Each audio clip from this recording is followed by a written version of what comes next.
Tina Varelli, and I discovered something, a way to separate the seeds from the pumpkin gook, because it's that time of year again when we're gonna all be carving our pumpkins, and I don't know about you, but I don't always feel like getting my hands in there.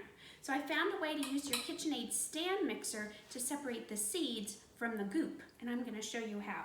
So this is all the goop that I scraped out of this pumpkin here. So I'm just gonna add that to my KitchenAid stand mixer. And we're gonna add some water. Now I'm using a glass bowl just so you can see the action a little bit better. And I'm using the flat beater. That's the one that doesn't have the scraper built in on the side.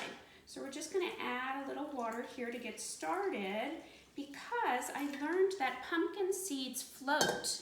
So the beater is going to separate the seeds from the goop and they're gonna float to the top.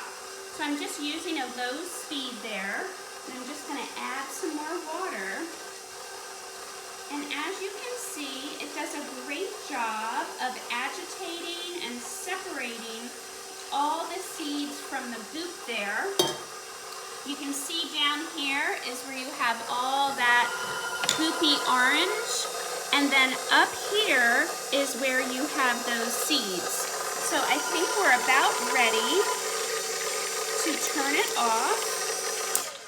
And, oh my goodness, let me take off that flat beater and show you what we have. So here's the flat beater and look at it. It looks like a creature from the Black Lagoon here. So this is gonna come out.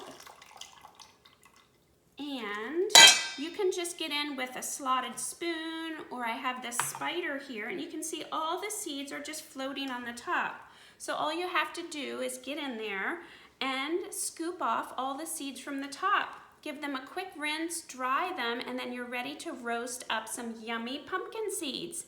Isn't that a great idea? Happy Halloween, everybody. I hope you have a great fall.